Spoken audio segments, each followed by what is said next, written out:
Hello, friends. Welcome to the Forge for April 2022. My name is Phil Hull, and I am the Director of Mission and Spiritual Development for the Indiana Division. I am also the one who oversees the Forge every month. Our topic for this month is dealing with conflict in a God-honoring way. Now, if you immediately feel uncomfortable or upset by what we're talking about this month, chances are that this is a topic you need to spend some time on. All jokes aside, being able to handle conflict in a way that is respectful to the other person and respectful to God is something that many people struggle with. Now, I've grown up in church and I have seen some really bad examples of Christians handling conflict, and those have divided congregations, ruined relationships, and left a lot of lasting damage. As Christ followers, we should be the best equipped and the quickest to put conflict in the past. But if our history and our current practice shows us anything, it's that Christians are often the worst offenders when it comes to handling conflict well. And the thing is, I'm not immune from this either. I'm pretty bad at handling conflict myself.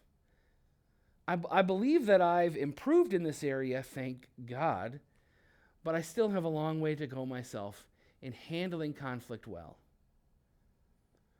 We live in a world that is seemingly fueled by conflict. There are global conflicts, including many wars going on right now. Political conflicts that seem to be getting more and more intense every day. Social media conflicts where people just end up shouting at each other online in ways that they would never actually do if they were face to face. And being spectators to other people's drama has become a pretty popular pastime. A lot of us complain about how much conflict there is in the world, but a lot of the same people will instigate their own conflict, or they will gleefully watch conflicts happen between others. This isn't the way that we're supposed to live. In the Beatitudes, which are found in Matthew chapter 5, Jesus reminds us over and over of the characteristics of what we should be as Christians.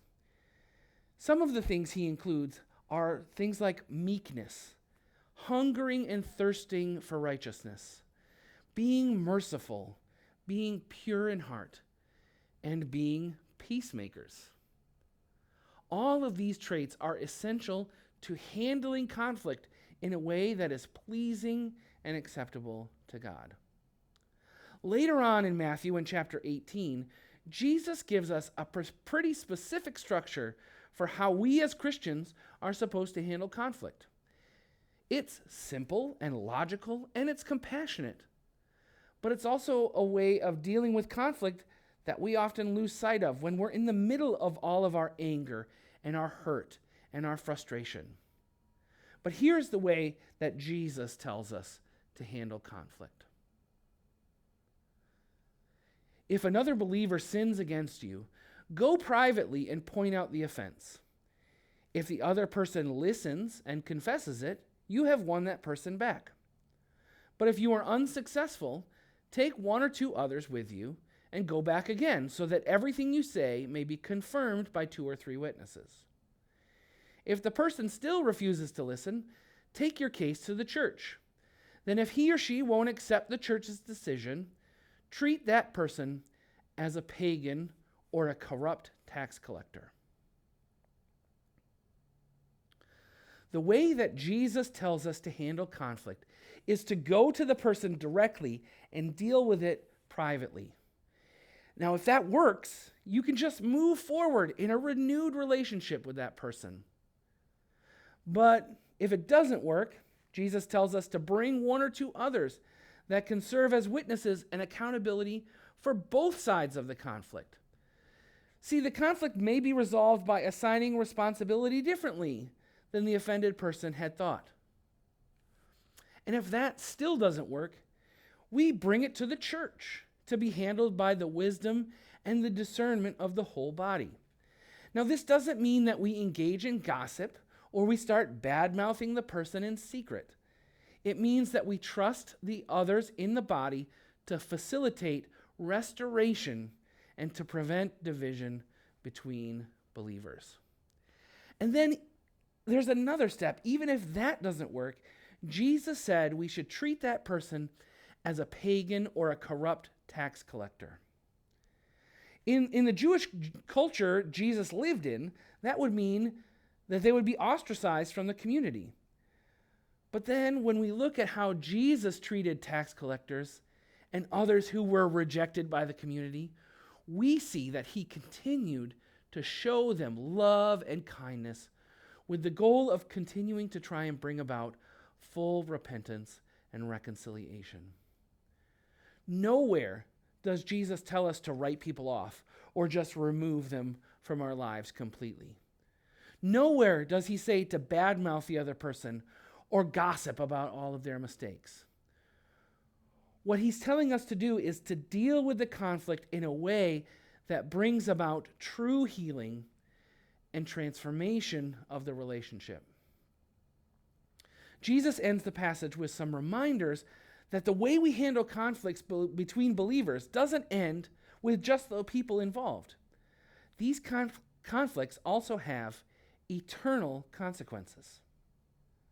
He says this, "I tell you the truth, whatever you forbid on earth will be forbidden in heaven, and whatever you permit on earth will be permitted in heaven. I also tell you this, if two of you agree here on earth concerning anything you ask, my Father in heaven will do it for you. For where 2 or 3 gather together as my followers, I am there among them." So far we've talked a lot about conflicts between Christians, but what should we do about conflicts with those who aren't believers? Our goal should be the same as it was before. We should want to bring about healing and restoration in that relationship. But here we have the added responsibility of demonstrating the love of Jesus in how we react and how we speak and how we forgive. So here are 3 things to keep in mind when dealing with conflict, particularly with non-believers. The first thing is to be direct. Avoiding conflict or being passive-aggressive isn't going to fix anything, and it will probably end up making things much worse. Dealing with conflict directly may be difficult and it may make you feel a little uncomfortable, but it's the best way to deal with these things. Secondly, we need to show grace. And this can be the toughest part when we're already stirred up by the conflict. We need to show grace to the other person in the midst of that conflict. We can't just assume the worst about them or desire to see them fall flat on their face.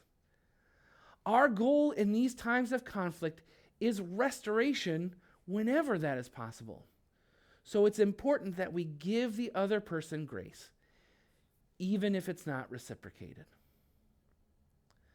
Third, we need to model love. The most important thing we can do in these conflicts is to model Christ-like love to the other person. Honestly, it's pretty confounding to many people when you react this way. When they're expecting anger or bitterness and instead are shown love and compassion, it totally changes the temperature of the situation and hopefully the temperature of the relationship. If we live and we love like Jesus, we are much more likely to see a healthy resolution to that conflict. These times of conflict, they can be difficult.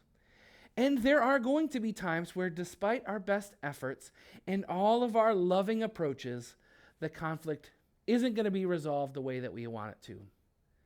But if our goal in dealing with conflict is to live and to act in a way that God is glorified, then He is going to be pleased, regardless of whether the outcome is what we want. So as you go about your time in the next few days and weeks, be thoughtful and intentional about how you approach conflict and how you can resolve them in a way that honors God. I think you'll be pretty astounded at what you find.